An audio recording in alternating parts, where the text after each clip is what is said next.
Senhoras e senhores, boa tarde. Convido-os a participar do painel da tarde, 25 anos da Constituição de 1988, um balanço. Para presidir, eu tenho a honra de convidar o excelentíssimo senhor, ministro do Supremo Tribunal Federal, professor Paulo Grossano.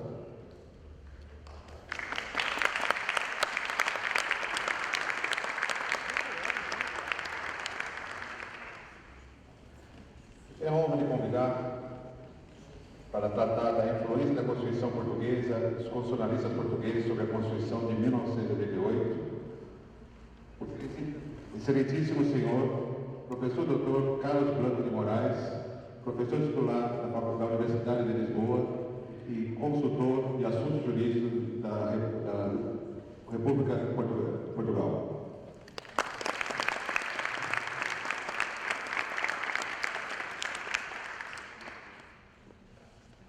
Eu convido para compor a mesa o excelentíssimo senhor, professor doutor Manuel Gonçalves Ferreira Filho, presidente da Associação Brasileira de Constitucionalistas e professor titular convidado da Faculdade de Direito do São Francisco. Ao final será tratado os debates após a exposição dos membros. É uma honra presidir a reunião derradeira do 22º Encontro de Constitucionalistas Brasileiros.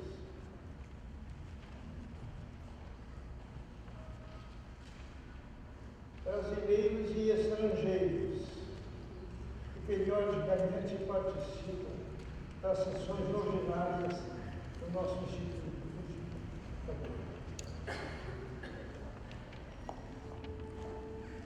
Acho desnecessário dizer que tenho a satisfação e a honra de ter ao meu lado um professor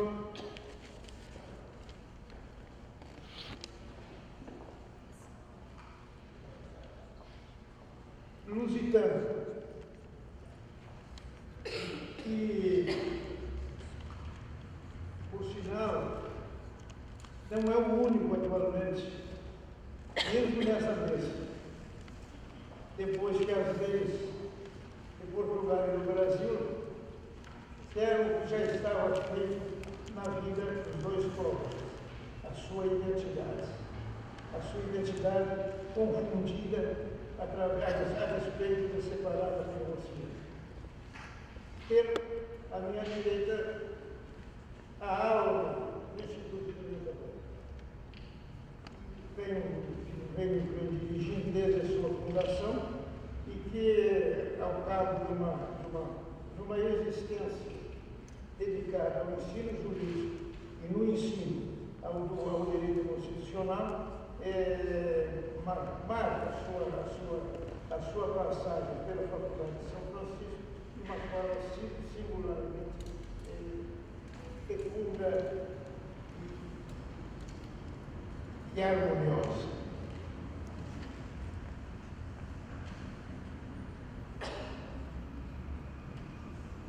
Vamos começar os trabalhos com uma observância do que está anunciado. Vou convidar a falar sobre a influência da Constituição Portuguesa, dos constitucionalistas portugueses sobre a Constituição de 1988, de 5 de outubro de 88,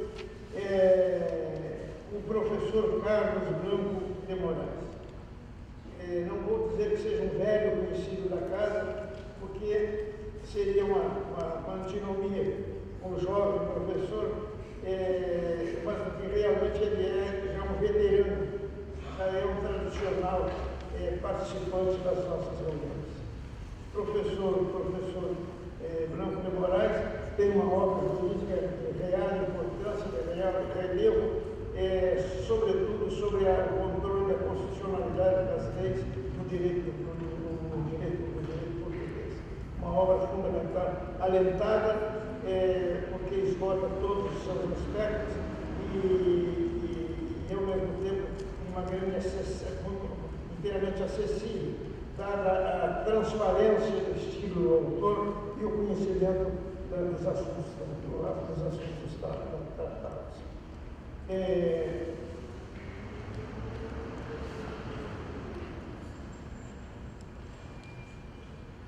Pelo pedido seria um exagero fazer a apresentação desse professor, mas eu vou logo convidar a que ele use a palavra e que, como de costume, encante a todos nós. Tenho a palavra o senhor professor Carlos Branco de Moraes para a sua exposição.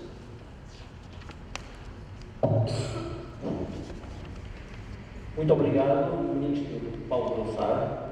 Eu gostaria de saudar todos os presentes, o Instituto Pimenta Bueno, em particular, na pessoa do seu Presidente, o Professor Manuel Gonçalves Ferreira Filho, meu querido amigo e mestre além atleta. Tal como ontem à noite me é permitido uma inconfidência, se tornou claro, a partir de um vibrante discurso do Ministro Paulo Gonçalves, que é uma figura histórica incontornável da nova democracia brasileira e um símbolo também da liberdade, da ética republicana e da elevada exigência do estudo do direito, que são também valores do Instituto Pimenta Bueno.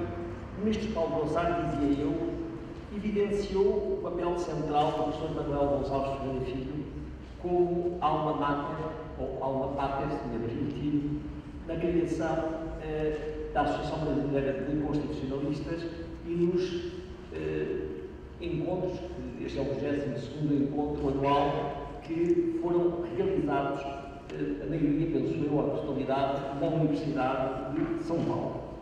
Esses encontros permitiram criar as bases de uma escola de direito público e, em particular, de direito constitucional. Eu saliento um aspecto que me impressionou, precisamente, no funcionamento do Pimenta Bueno, que foi as relações intergeracionais. O professor Manuel criou um elo de renovação, de ligação e de renovação a nível dos especialistas de direito e docentes de direito constitucional, chamando a atenção para os seus discípulos, que ainda se encontram nesta universidade, como a professora Fernanda Menezes de Almeida, o professor Sérgio Rezende Patos, a professora Mónica Cagiano, mas também, numa segunda geração, o professor Elivaldo Silva Ramos, que é titular de Direito Constitucional desta casa. Tive o gosto, aliás, de encontrar em Lisboa há dias num congresso.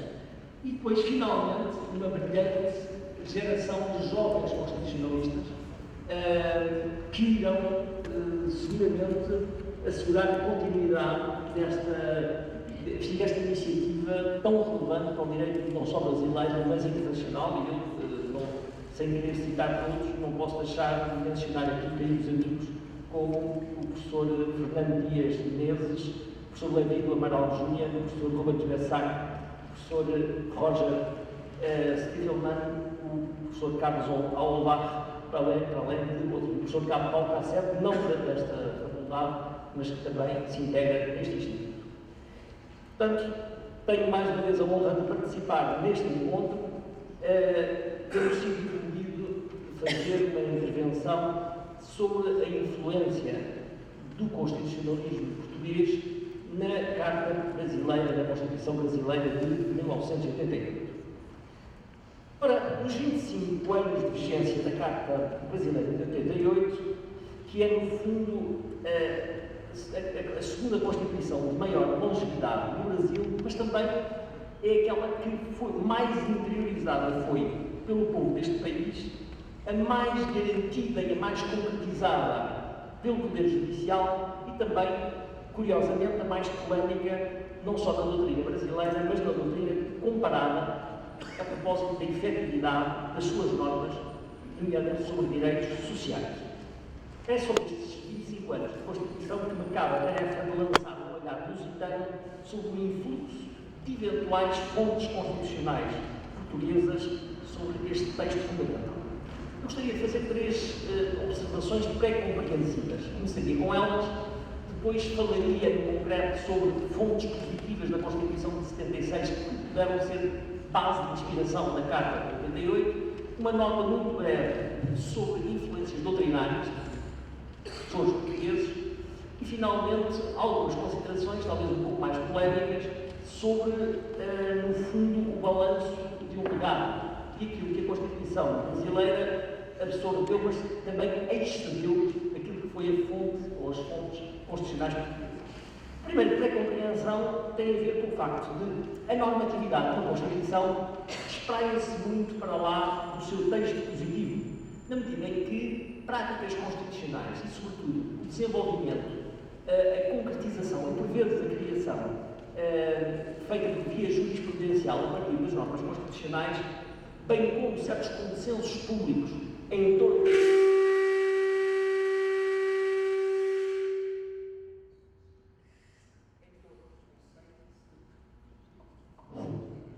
tentar utilizar este microfone, isto parece demasiado agressivo. Seria a protestar dizia eu, portanto, que não só temos a concretização da Constituição por via jurisprudencial, mas também, por vezes, aquilo que é certos consensos existentes na opinião pública sobre a identidade constitucional, fazem com que, a par do texto positivo, a materialidade da Constituição se alargue muito mais. Aliás, o professor Manuel Gonçalves Filho dizia precisamente isto. A Constituição, depois de um determinado período de vigência, é muito mais do que o texto positivo. Claro que não estamos aqui a tentar criar aquela ideia de esquizofrenia constitucional de que La Salle falava. La Salle distinguia a Constituição textual e a Constituição real, que de alguma forma se desenvolveria a par que seria a verdadeira Constituição. Não será isso. A Constituição é tudo isso. É, efetivamente, o texto constitucional e a sua prática e o seu desenvolvimento. Portanto, relativamente à problemática daquilo que é a Constituição brasileira, nós vamos assumi-la como um todo e não apenas daquilo que se encontra positivado pelo Constituinte em 1988. Em segundo lugar, eu não vou deter-me muito, e talvez aqui me permita abreviar a minha intervenção, para não vos maçar demasiado, sobre a influência histórica entre as Constituições brasileiras e portuguesas. Tirando, talvez, a influência da Carta Constitucional Brasileira de 1824 sobre a Carta Constitucional Portuguesa de 26, em que, no fundo, são muito próximas uma da outra, porque houve uma unicidade do poder constituinte, ambas foram otorgadas pela mesma fonte do poder constituinte, que foi o rei Dom Pedro, o imperador Dom Pedro. As influências posteriores, recíprocas, entre o constitucionalismo brasileiro e português, fizeram-se a partir, essencialmente, de paradigmas ou de certos institutos. Por exemplo, a Constituição da Primeira República Brasileira teve uma influência na Constituição Portuguesa Republicana de 1911, essencialmente dentro da lógica republicana do regime, mas já não em relação ao sistema de governo, dado que não era parte do sistema de governo português, era diverso, diferente, e também terá havido uma influência do Instituto da Fiscalização Difusa que o sistema brasileiro conseguiu exportar, mas não muito mais do que isso. Mas ficou paradigma republicano. A Constituição Portuguesa Autoritária e Legislativa de 33 influenciou a chamada Constituição Polaca, portanto, de 1937. Ambas eram constituições do chamado Estado Novo, não é? O Estado Novo português influenciou de alguma forma o Estado Novo brasileiro, sobretudo no reforço do poder executivo. Posteriormente, também, de alguma forma, e aqui chegamos um pouco ao termo do processo, a Constituição Portuguesa de 76, uma Constituição que criou um Estado Social de Direito e uma Constituição particularmente intervencionista e programática, foi claramente, quanto ao regime na sua globalidade, também uma fonte de inspiração para a Constituição de 88. E é um pouco sobre isso de que falarei. Relativamente às fontes formais, o ordenamento constitucional português de 76, na Carta de 88 do Brasil, eu direi que, fundamentalmente, o fim do regime autoritário português e a democratização do Estado foi iniciada em 76, mas apenas, de alguma forma, consolidada com a emenda constitucional de 82, porque só com essa emenda constitucional se terminou com uma ordem de tutela militar sobre a democracia, que era o Conselho da Revolução. Portanto, foi fundamentalmente a partir de 82, que se verificou a influência da Constituição Portuguesa sobre os constitucionalistas brasileiros.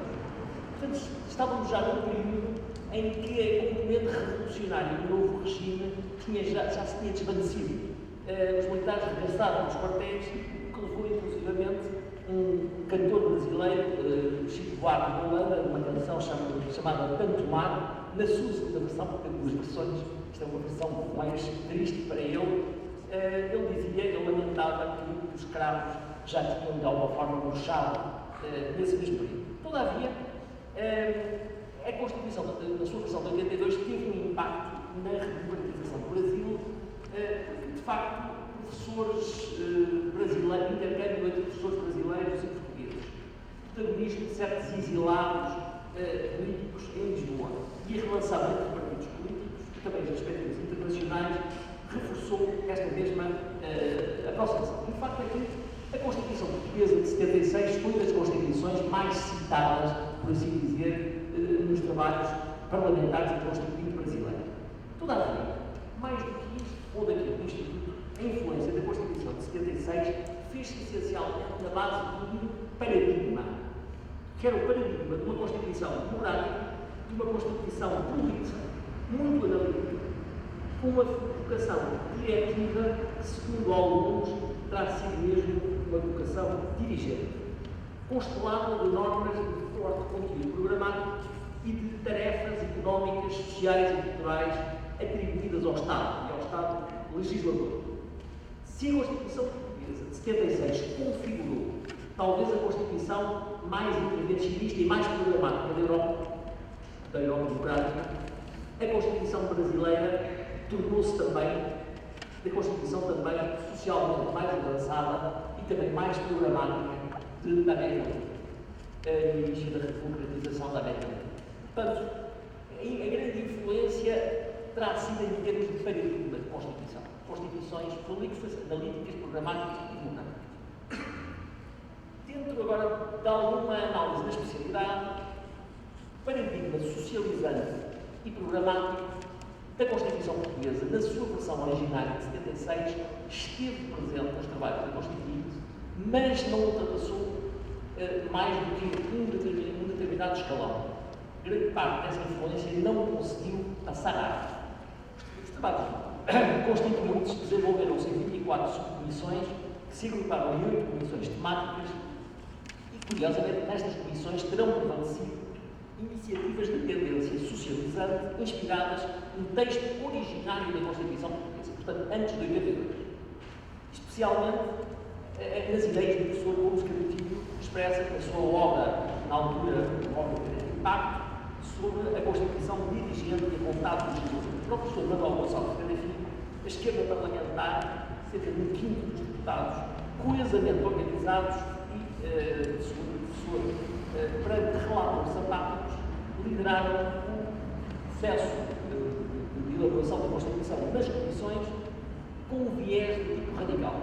Ora, este viés de tipo radical no processo constituinte, mais próximo, curiosamente, do processo constituinte originário português, alarmou muitos deputados e acabou por ser contrariado pela criação do Centrão, que teria 309 deputados, o professor depois me irá corrigir se não estiver certo, e que procurou, de alguma forma, temperar as divergências que começavam a surgir entre a Comissão de Sistematização e as comissões diversas sobre muitas matérias. Portanto, o dito Centrão evitou que o plenário se limitasse a homologar as deliberações das comissões, passando a deliberar autonomamente pela vontade maioritária, e fazendo prevalecer precisamente uma outra visão da Constituição.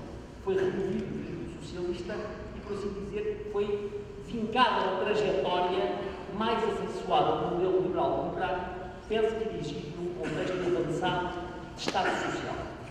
Portanto, um modelo que definiu encargos sociais e económicos ao legislador através de um conjunto muito vasto de normas de tarefa e normas programáticas, tal como resulta da intervenção do senador Sarney Filho, que concitou um compromisso entre correntes as mais diversas, correntes marxistas, sociais-democráticas, socialistas e liberais, havendo, portanto, uma maior aproximação ao modelo programático não socialista da Constituição Portuguesa de 82 do que a versão originária. Dir-se-ia que, em termos de influências doutrinárias, digamos, o pragmatismo compromissório e social do professor Jorge Miranda terá tido uma maior influência do que, em termos concretos e positivos, do que o ímpeto do modelo então marxista e estruturalista do professor Gomes Filho. Relativamente a outros legados da Constituição de 76, a expressão relacionada com o Estado democrático de direito não pode deixar de relevar aqui, porque não se trata de um grande pormenor semelhante. O artigo 1º da Constituição Portuguesa fala de um Estado de direito democrático. E sobre esta matéria houve controvérsia, porque, relativamente na Constituinte, o deputado socialista Yamil Haddad defendeu a transposição desta fórmula para a Constituição brasileira. Mas já outros deputados, como Vítor Faccioni, do PDS, sustentaram antes a noção de Estado Social e Democrático de Direito próximo da Constituição espanhola.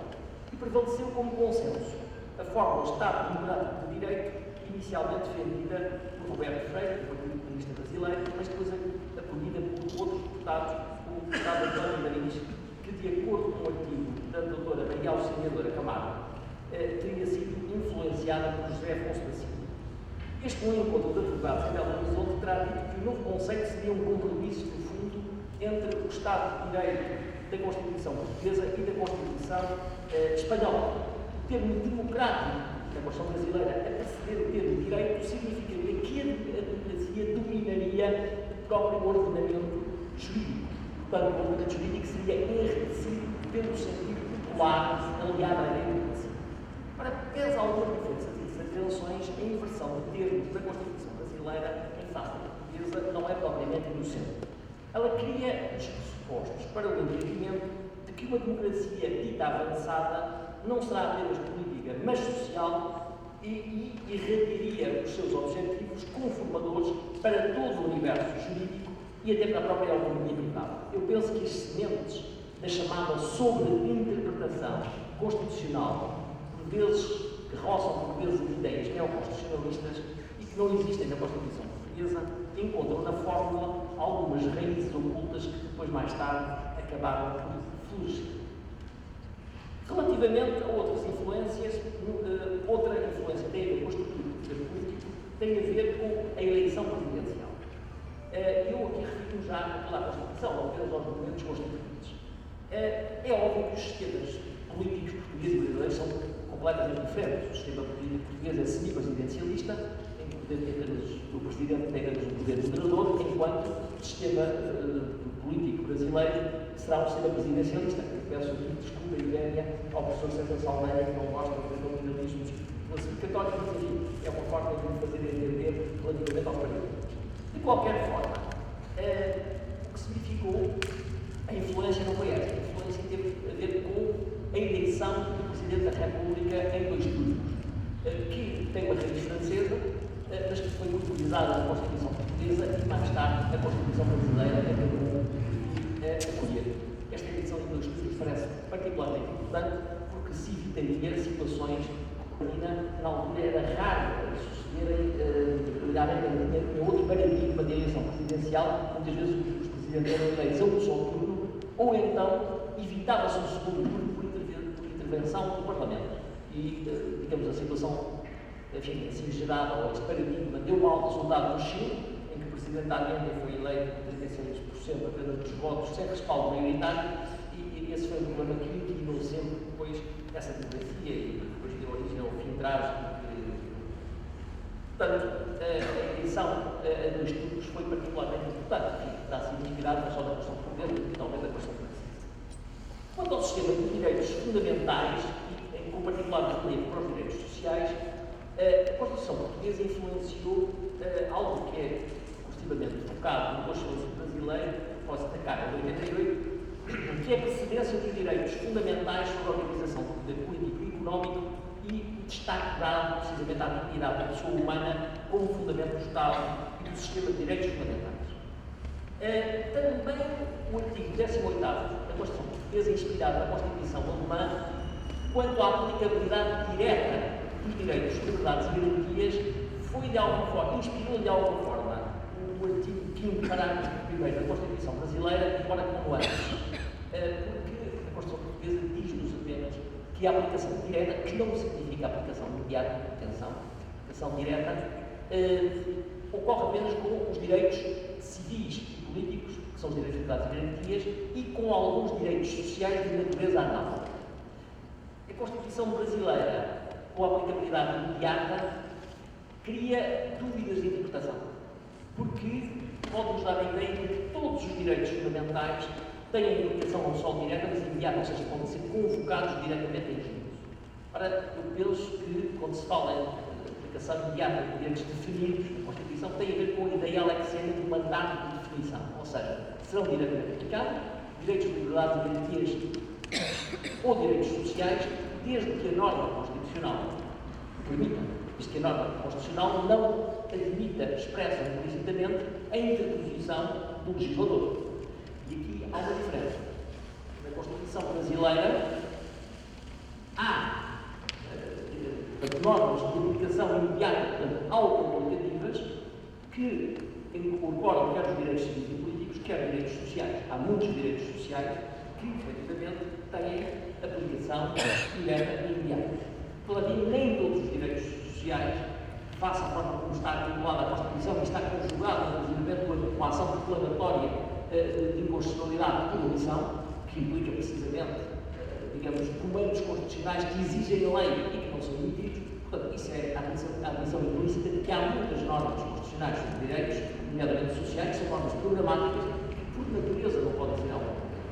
Portanto, quando se fala na criação de uma sociedade justa e solidária, no objetivo da erradicação da pobreza, nomeadamente em matéria também de disposições em matéria de saúde, moradia, lazer e assistência, obviamente muitas destas normas não deveriam, pelo menos dentro da lógica constitucional, ter caráter de aplicação imediata. Claro que a jurisprudência acabou por dar um outro viés a essa aplicação, permitindo essa aplicação, mas isso, digamos, num quadro maior da conversa.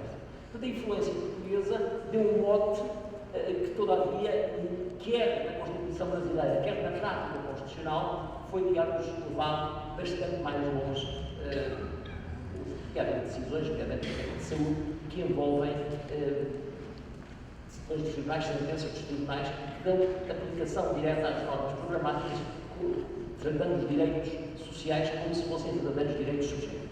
Não deixa de ser controverso, mas é a realidade. Portanto, houve um mote, mas houve uma superação do mote pelo texto positivo e na prática. Houve também as cláusulas pétreas, eu não vou alongar sobre esta matéria. A Constituição portuguesa era uma Constituição muito tensa. Tinha havido uma revolução, tinha havido uma maioria política, digamos, de natureza socialista e comunista e social-democrata, que aprovou a Constituição, e havia muitas trincheiras cavadas. Havia um medo dos constituintes que o modelo social e o modelo político pudesse ser deturpado por maioria no futuro. E, portanto, criaram cerca de 14 cláusulas pétreas, uma espécie de hiperinflação de cláusulas pétreas, que não envolviam apenas, digamos, o sistema político ou os direitos fundamentais, mas as coisas mais diversas, a inconstitucionalidade de comissão, os planos económicos, os setores económicos.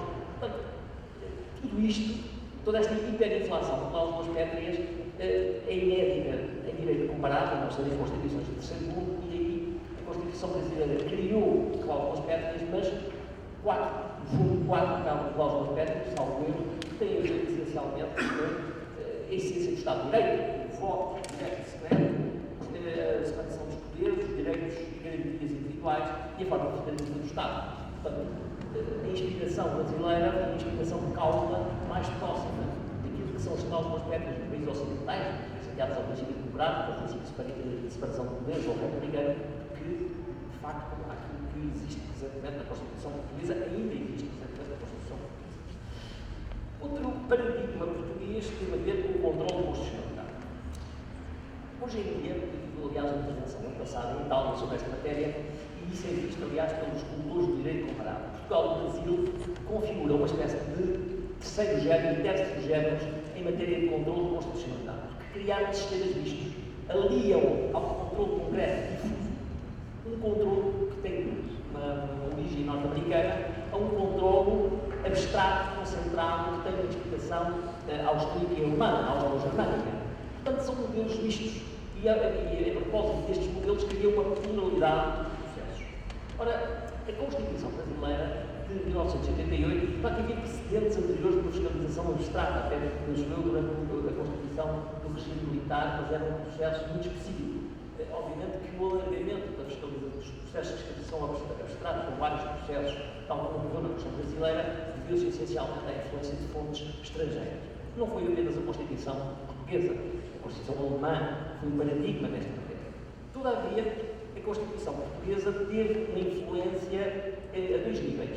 Na fiscalização da constitucionalidade da omissão, como se sabe, eu sou um crítico, tal como é concebida, por exemplo, um tiro de pólvora seca, no fundo, o Tribunal dá ciência ao legislador quando este omite uma legislação que está obrigada, mas não se substitui ao legislador, é assim que está concebida a ação declaratória abstrata de constitucionalidade da omissão dos dois países, terá sido uma influência portuguesa. Esta criação do Sr. Jorge Miranda, houve uma vez um presidente do Parlamento português que estava a discutir à mesa como é que tinha aparecido em constitucionalidade da omissão e, de repente, quando estava fechado, estava completamente fechado o regime de fiscalização da constitucionalidade, apareceu o Sr. Jorge Miranda relativamente nervoso e esqueceram-se da constitucionalidade da omissão. Então, foi colocada a fiscalização da constitucionalidade da omissão na Constituição portuguesa, é uma iniciativa do professor Jorge Miranda. Houve uma inspiração em relação ao Brasil. Penso que quer em Brasil, quer em Portugal, não teve, digamos, grande relevância este tipo de fiscalização, mas já a fiscalização abstrata sucessiva no Brasil se relaciona, enfim, com vários processos dos quais há 20. Aquilo que se verifica é que houve, obviamente, uma aproximação por estes institutos e, inclusivamente, sobre os órgãos que podem provocar a justiça constitucional nessa matéria, que são órgãos essencialmente políticos, tendo todavia o Brasil dado um passo em frente, ou seja, admitiu que dentro dos órgãos que provocaram este processo, nomeadamente o ADI, também estruturas corporativas de natureza patronal e sindical e a ordem dos advogados brasileiros. Portanto, o Brasil abriu mais, digamos, a outras entidades do sistema português, que é exclusivamente político, os órgãos que podem provocar este sistema de fiscalização. Isto são, no fundo, paradigmas, aquilo que eu reputo como mais importante em termos de influência jurídica ou positiva tem a ver com o paradigma geral de uma Constituição programática, uma Constituição detalhada, uma Constituição criadora de um modelo de Estado social de direito. E mais este paradigma geral, obviamente a questão brasileira tem muitas especificidades. E depois também a influência nestes institutos que eu acabo de referir, em alguns casos, uma influência mais próxima, noutros, uma mera inspiração. Quanto às fontes doutrinais, eu não vou, enfim, alongar sobre essa matéria. Eu diria que houve dois constitucionalistas portugueses que influenciaram, de alguma maneira, o pensamento constitucional brasileiro em relação a alguns institutos. O professor Jorge Miranda e o professor Camilo. O professor Jorge Miranda teve uma influência mais mitigada. O professor Jorge Miranda é muito convocado, essencialmente, como um argumento de autoridade. Havendo, de algum modo, alguma controvérsia sobre o Instituto Minado, o Sr. Jorge Miranda é invocado como argumento de autoridade. Todavia, não foi propriamente uma fonte de inspiração relativamente a institutos da Constituição, tal como, tanto quanto eu saiba. Portanto, temos por dizer que a versão primitiva da Constituição brasileira, em 88, correspondeu de alguma forma ao pensamento do Sr. Jorge Miranda no que toca à criação do Estado Social do Direito com normas programáticas. Podemos dizer que há uma aproximação, mas que essa aproximação não significa que tenha havido uma influência do Sr. Jorge Miranda sobre os trabalhos da Constituinte no sentido da criação de um parede. Já o professor Dom Pedro Filho é diferente desta situação quanto à influência sobre a Constituinte, que realmente esteve muito presente nos trabalhos da Assembleia Constituinte e das discussões em comissão. O professor Roberto Barroso entendeu que é inquestionável a influência da tese do doutorado do professor Gomes Candido sobre a Constituição dirigente, sendo certo que esta influência, que ocorreu originariamente apenas através de um círculo restrito de académicos, veio-se a desenvolver mais tarde, e paradoxalmente, muito mais tarde, do que no momento constituinte. razão de que o professor Cantilho, ou as ideias do professor Cantilho, atingiram o seu florescimento máximo a partir dos anos 90 e de 95, quando o próprio professor Cantilho já tinha abandonado e tinha morto, por assim dizer, o seu filho dileto, que era precisamente o paradigma da Constituição dirigente. Em 1995, o professor Gomes Cantilho escreveu um artigo que era romper com a Constituição dirigente, um artigo publicado em Espanha, e, de facto, nesse momento, o professor Cantilho virou para outro influxo doutrinário diferente, mas foi curiosamente a partir desse momento que no Brasil as suas ideias atingiram a maior pujança, ao ponto de haver uma situação um pouco paradoxal que ocorreu num debate em que o professor Cantilho estava presente através de uma videoconferência, em que os defensores da Constituição dirigente quiseram homenageá-lo. Mas o professor Cantilho dizia: mas a Constituição dirigente está morta. Não pode estar morta. Então, terá havido alguém que nós preferimos o Cantilho ao Cantilho. De qualquer forma, a Constituição dirigente, o que é a Constituição dirigente? A ideia de uma Constituição diretiva, uma Constituição fortemente limitadora da ação do Poder Legislativo, que fixa tarefas ao Estado e que envolve o julgamento de inconstitucionalidade relativamente às políticas públicas que se afastarem precisamente desses mesmos objetivos de natureza económica, social e cultural. Portanto, uma Constituição intervencionista, uma Constituição que envolve a interpretação das suas regras para todos os setores da vida coletiva, uma Constituição dirigente, algo que foi dito ontem pelo professor Roger Leal, dizia, de facto, que uma Constituição, quando é demasiado política, quando é demasiado detalhada, quando é demasiado programática, quando é demasiado invasiva na vida dos direitos sociais e da autonomia privada, aliás, os próprios neoconstitucionalistas falam na invasão da Constituição, aquele livro que tem este título, não é? O subtítulo. É efetivamente uma Constituição menos democrática. É uma Constituição menos democrática porque limita precisamente a liberdade de conformação do legislador ratificada nas urnas. A população tem o direito de ratificar nas urnas opções de política pública. Ora, independentemente da vontade do eleitorado, temos um legislador amarrado a um conjunto de regras pré-estabelecidas a partir do passado extraordinariamente detalhado. Bom, esta visão da Constituição, uma Constituição muito baseada no plano, que tinha uma raiz marxista, esta Constituição dirigente foi abandonada pelo Sr. Cantilho. O Cantilho, depois da queda do Muro de Berlim, teve uma alteração profunda do seu pensamento, até ao momento presente. E, portanto, o ciclo da Constituição dirigente foi um ciclo que o Brasil ainda tem imensa força. Digamos, neste momento, eu diria que há uma maioria partidária da Constituição dirigente, a ideia de que a Constituição de 88 há uma Constituição dirigente, o Sr. Cantilho tem uma visão. Eu limitaria aqui a dizer apenas duas pequenas palavras sobre o pensamento atual do Sr. Cantilho, porque hoje em dia ninguém, as pessoas só pensam no Sr. Cantilho a propósito da Constituição dirigente. Claro que aqui no Brasil há muitas pessoas, enfim, os cultores da Alexi, os defensores do naturalismo e do moralismo reflexivo, estudam o Sr. Cantilho. Outros, os autores da Constituição dirigente, apenas querem encontrar num prefácio que o Sr. Cantilho fez agora à sua tese doutoral uma interpretação, aliás, generosa, segundo a qual a Constituição dirigente não morreu. O Sr. Cantilho não matou propriamente a Constituição dirigente. Diz que a Constituição dirigente era, de facto, só o texto revolucionário de 76. A situação não é exatamente essa. O professor Cantilho, hoje em dia, defende aquilo que ele próprio define como um constitucionalismo moralmente reflexivo, que afastaria duas unilateralidades. O discurso utópico das metanarrativas que tem a ver com o dirigismo constitucional que ele repudia e aquilo que ele considera o processualismo constitucional, ou seja, constituições puramente processualistas marcadas pelas ideias neoliberais. E, enfim, às vezes próximos daquele procedimentalismo do Luhmann. Que esse procedimentalismo retiraria à Constituição aquilo que ele considera ser o mínimo ético indispensável. Portanto, o Sr. Cantilho defende um substrato ético da Constituição que devia incorporar o quê? Uma ideia objetiva de justiça que deveria ser universal, mas que não se identificaria, eu repito, com a justiça dos excluídos ou com uma diferença entre os in e os out.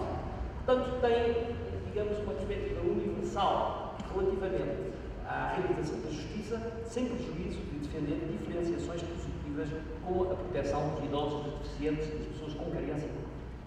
Todavia, esta refração de valores éticos na Constituição defendida pelo professor Canhotinho não significa, todavia, que o professor Canhotinho se tenha tornado um moralista constitucional.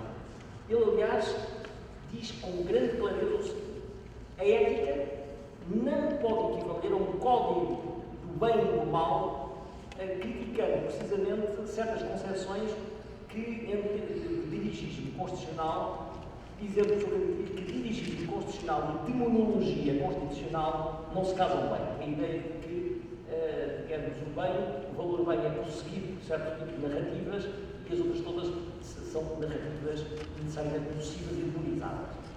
Portanto, segundo há um risco de fariseísmo de uma teoria da Constituição apenas aferida em valores de complexidade moral. Portanto, os últimos escritos de constitucionalismo refletem-se, como escrevi, aproximam-se, no fundo, das ideias daquele que foi o seu mestre na Alemanha, o grande constitucionalista alemão Konrad Hess, também um grande inovador no direito constitucional alemão. Bom, isto a propósito da influência do professor Canhotinho. O professor Canhotinho está a influir, através das suas ideias póstumas já abandonadas, precisamente naquilo que é hoje em dia uma corrente dominante do constitucionalismo brasileiro e da interpretação que os tribunais fazem da Constituição. Interpretação e criação normativa. Assim, aproximo da parte conclusiva da minha exposição, que é um bocadinho mais extensa que as anteriores, mas é a parte conclusiva, que é um aspecto positivo, para a audiência, que tem a ver com o balanço do legado do influxo português. E o que eu gostaria de dizer é que o influxo português foi largamente superado pela vitalidade própria da Constituição brasileira. Portanto, a Constituição brasileira é uma Constituição muito própria, muito identitária e que superou claramente todos os influxos que se recebeu, não só da Constituição portuguesa, mas de outras Constituições. É uma Constituição que, graças a um conjunto de fatores, hoje em dia tem uma identidade, eu diria, quase única no mundo para vários mundos. Em primeiro lugar, eu diria que é uma Constituição, no fundo, transfigurada pelo construtivismo jurisprudencial, em que predominam claramente influências do direito alemão e até do direito norte-americano sobre o paradigma português. Eu acho que o paradigma português, nesse aspecto, foi superado pela prática constitucional. Efetivamente, hoje em dia, o direito constitucional brasileiro tem sido objeto de uma criação feita por parte dos tribunais e, em grande parte, pelo Supremo Tribunal Federal. A Constituição, hoje, em 88, independentemente das cerca de 70 emendas que ocorreram, a Constituição hoje é uma realidade diferente do texto de 88, graças, sobretudo, à interpretação inventiva, criativa, feita pelos tribunais e, em especial, pelo Supremo Tribunal Federal. Aliás, o Ministro Gilmar Mendes esteve hoje a elencar os institutos, os instrumentos jurídicos. Muitos saídos da Constituição, mas outros inventados na sua concretização pelo próprio Supremo Tribunal Federal, portanto, que criaram, de alguma forma, interpretações e solidificaram-nas, aliás, dando-lhes repercussão geral e um caráter paranormativo. Quando, nomeadamente, falamos em efeito vinculante, quando falamos em súmulas vinculantes, estamos a falar, digamos, de uma certa interpretações conforme com efeito vinculante, estamos a falar aqui da consolidação de uma espécie de parâmetros, subparâmetros constitucionais de concretização do texto, que são obra, no fundo, do judiciário. E, portanto, isto é inseparável, digamos, um direito mais dinâmico que estático, porque pode ser alterado, a súmula pode ser cancelado, as interpretações podem ser alteradas, mas são paradigmas de constitucionalidade, porque o legislador já sabe que se ofender essas mesmas interpretações muito positivadas da jurisprudência, arrisca-se a que as suas normas sejam declaradas inconstitucionais. Portanto, o paradigma português, julgo eu, que se esgotou no texto originário, e talvez na lei de 1999, que eu não falei há pouco, saltei, de facto, a modulação dos efeitos das sentenças, a fiscalização abstrata, que está presente numa lei de 99, que foi já hoje citada, foi uma influência também da Constituição Portuguesa, do artigo 282 e da Constituição Austríaca. Mas, portanto, aquilo que eu direi é que hoje o influxo é outro e, portanto, hoje em dia existe aquilo que muitos chamam de hiperconstitucionalização, feita na base de princípios, que está presente na dinâmica constitucional brasileira e que é alheia, nomeadamente, ao constitucionalismo português. Mesmo não pretende que a Constituição seja uma realidade omnímoda que tudo penetre em todos os ramos de direito e, inclusive, no âmbito da autonomia privada. Portanto, a hiperconstitucionalização portuguesa jurisprudencial é um fenómeno brasileiro e, portanto, já se distanciou daquilo que era o fenómeno paradigma português. Pois, no que toca ao programatismo constitucional, a Constituição brasileira de 88 não nasceu como uma Constituição dirigente, nasceu como uma Constituição programática, criadora de um Estado Social relativamente avançado.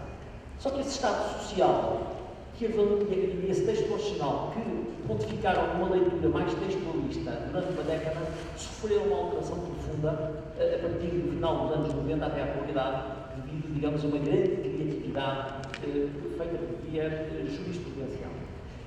Não tendo nascido como uma Constituição dirigente, eu pergunto hoje em dia se o Judiciário terá ou não transformado a Constituição de 88 numa Constituição dirigente. Efetivamente, a partir do momento em que certas interpretações constitucionais quase que concedem uma vida própria à Constituição, uma pretensão de regulação da vida coletiva, quando normas que supostamente não deveriam ser aplicadas de imediato, porque carecem claramente de políticas públicas por via legislativa, são aplicadas diretamente pelos tribunais, na distribuição de medicamentos, em decisões sociais sobre moradia. Essa situação cria uma realidade que é única no mundo, que é brasileira. Tirando eventualmente a Colômbia, não existe outro país onde se verifique uma fiscalização concreta da inconstitucionalidade da omissão. Os juízes brasileiros, no fundo, assumiram-se como gestores parciais do Estado Social. As prestações sociais serão realizadas, obviamente, pelo Estado de Administração, mas também são realizadas, a parte do Estado de Administração, pelo Judiciário. Curiosamente, sem unidade de ação, porque há tribunais que podem decidir de forma completamente diferente, envolvendo somas muito vultuosas de recursos públicos. Portanto, há um regime prestacional social que é concretizado e levado a cabo pelo Judiciário. E, de facto, é substituindo-se muitas vezes à administração ou substituindo-se ao legislador quando o Judiciário entende, por exemplo, que ou não existe lei, ou quando a lei não satisfaz a exigência constitucional daquilo que é considerado a dignidade da pessoa humana ou o mínimo existencial. Portanto, a partir de valores que são valores passe-partout, como são a dignidade da pessoa humana ou o mínimo existencial, o Estado, digamos, o Judiciário, de alguma forma desenvolve uma atividade prestadora de serviços, uma dimensão do Estado existencial. E, nesse aspecto, é algo que pouco tem a ver com a Constituição Portuguesa, aliás, é algo que pouco tem a ver com qualquer outra Constituição. Eu chamo a atenção para aquilo que diz o professor Canutilho sobre o fenómeno. Enfim, penso que aqueles que defendem as suas antigas ideias deveriam ter, digamos, essa tese em consideração. O professor Canutilho diz que, por exemplo, o Judiciário na área do medicamento não pode substituir-se ao legislador e não pode ignorar a lei para aplicar diretamente a Constituição, ou aplicar os seus próprios critérios políticos de decisão invocando a Constituição. E adverte também num estudo interessante sobre uma palavra de uma professora de Teologia Fúzio, para os efeitos perversos derivados da aproximação absolutista, diz ele, ao significado dos direitos sociais, na medida em que se deduz a sua efetividade através daquilo que ele considera ser a hipervalorização dos significados linguísticos, chegando, segundo ele, a dados irracionais, como, por exemplo, dizer que o direito a ter casa e o direito a estar na universidade são deduzidos do mínimo social postulado pela dignidade da pessoa humana. E isto só pode significar, segundo ele, uma rendição das normas constitucionais à pressão dos factos económicos e sociais e, por vezes, à própria pressão das emoções do juízo e à pressão da razão. Eu relembro sobre esta matéria, mas não vou alongar, também o discurso do ano passado feito aqui nesta mesma na sala com o professor geral, que consciencializou, de facto, digamos, o papel dos limites e os limites da discricionalidade judiciária relativamente a este mesmo domínio. Portanto, o que eu direi é que a Constituição portuguesa de 76, nem sequer no auge da tutela militar, teve, digamos, um alcance como a Constituição brasileira tem, no que toca, digamos, à realização de missões prestacionais sociais por parte dos tribunais. Ultrapassou, portanto, o embrião possível. Bom, eu diria também que os poderes, relativamente àquilo que é a fiscalização da constitucionalidade, o paradigma português é um paradigma relativamente modesto em comparação com aquilo que é a exuberância, digamos, dos processos de fiscalização brasileira. Em termos de controle abstrato de constitucionalidade, nós temos apenas um processo de fiscalização sucessiva, que equivale à ADIM, mas no Brasil nasceu também a ADTF e também a ação declaratória de constitucionalidade. Portanto, há mais processos e houve um processo que se tornou também uma originalidade brasileira que não existe em mais parte do mundo, que tem a ver com o mandato de injunção, com a interpretação que lhe foi dada, a interpretação concretista que lhe foi dada pelo Supremo Tribunal Federal. De facto, permite-se, em certas circunstâncias, que em face de uma situação omissiva do legislador que tenha a ver com a garantia de direitos, entre outras coisas, que o Tribunal não só confia uma injunção ao legislador no sentido de emitir a legislação, mas ele próprio se pode substituir ao legislador, editando normas em falta e, por vezes, recompondo normas numa dimensão não apenas aplicativa, mas criativa, como aconteceu com a greve dos servidores públicos. Portanto, esta atividade de legislador supletivo, o professor Levi ontem falava no Supremo Tribunal Federal como uma outra Câmara Legislativa. Bom, há uma dimensão, não sei se será uma Câmara Legislativa ou mais um poder moderador, mas no que toca ao mandato de injunção, sobretudo se for atribuído força obrigatória geral, que é uma tese defendida por ministros da Corte Suprema, a questão é que temos aqui um legislador supletivo, neste caso, temporário, mas supletivo. Ora, esta realidade é uma realidade particularmente avançada, muito típica da Constituição brasileira e, portanto, supera largamente a influência portuguesa. Ora, passando por cima, para não ser fastidioso, da questão da unidade dogmática dos direitos, liberdades e garantias e direitos sociais, eu penso que existe uma tendência para todos serem tratados da mesma forma, de modo a poder-se aplicar diretamente os direitos sociais em juízo, todos os direitos sociais, mesmo aqueles que requeriam lei. Eu terminaria, efetivamente, com o problema dos limites de uma Constituição dirigente em tempos de crise. Portanto, as lições que se pode extrair, se é que o Brasil pode aproveitar as lições portuguesas, mas umas lições que se pode extrair, que os constitucionalistas brasileiros podem extrair da experiência portuguesa no plano do Estado Social no tempo presente. A experiência portuguesa de Estado Social, e a Constituição portuguesa não é uma Constituição dirigente, mas é uma Constituição muito prolífica, deu origem a uma crise financeira sem precedentes. Portugal, como sabem, está sob um regime de assistência financeira, credores internacionais, e esse regime implica, diz o nosso Ministro dos Negócios Estrangeiros, que Portugal tenha uma soberania limitada, porque são os credores estrangeiros que determinam, através de um acordo, que é um acordo de adesão, aquilo que o poder político pode ou não fazer em diversas áreas, e que cortes financeiros é que terá. Uma situação destas implica, obviamente, uma limitação da soberania. Ministros dos Negócios Estrangeiros falam, inclusive, que Portugal se transformou num protetorado. Não sei se é verdade, se é mentira, será um protetorado, não será direito internacional, mas será algo próximo a uma situação dessa natureza.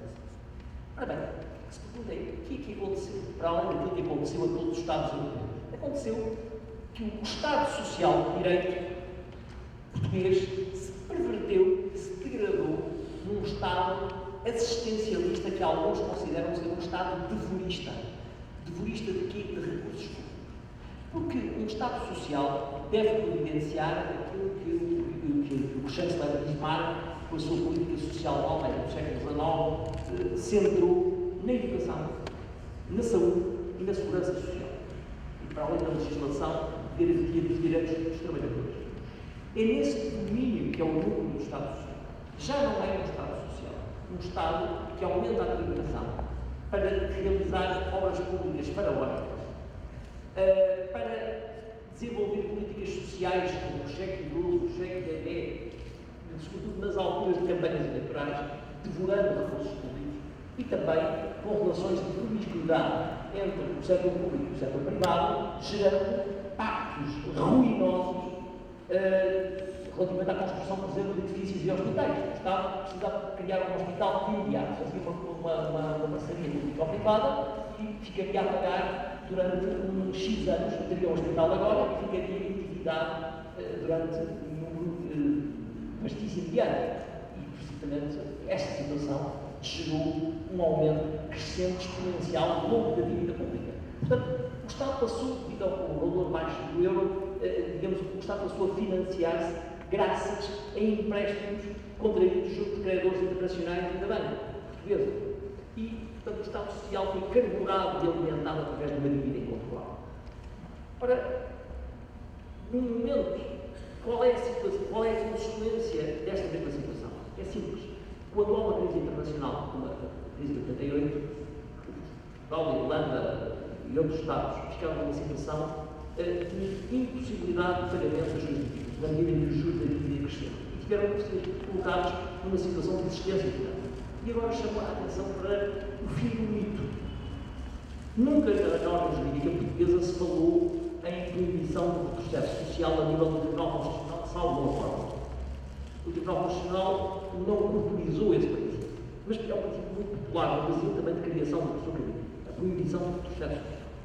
E muitos outros portugueses falavam da proibição do processo social, como uma espécie de mito encapotado. Ora, a crise financeira provou o quê? Provou que a ideia da proibição do processo social é um mito. Porque aquilo que se vive em Portugal é um permanente retrocesso social. São cortes nos salários dos trabalhadores, são situações de cortes projetados nas pensões dos pensionistas, com efeitos retroativos. Tem a ver com legislação que produz e propicia despedimentos massivos. E, portanto, isso significa que em Portugal e em outros países. Aquilo que significa é um processo social e aquilo que faz o Tribunal Constitucional Português não é impedir propriamente o processo social, é evitar que ele atinja domínios de obscenidade, que é pôr em causa o núcleo do Estado Social dentro do mínimo, daquilo que é o mínimo de garantia de direitos sociais e do mínimo de existência condigna. Portanto, aquilo que o Tribunal Constitucional, que atacado pelo atual Governo, faz com clara inconstitucionalidade é a defesa do mínimo de existência condigna.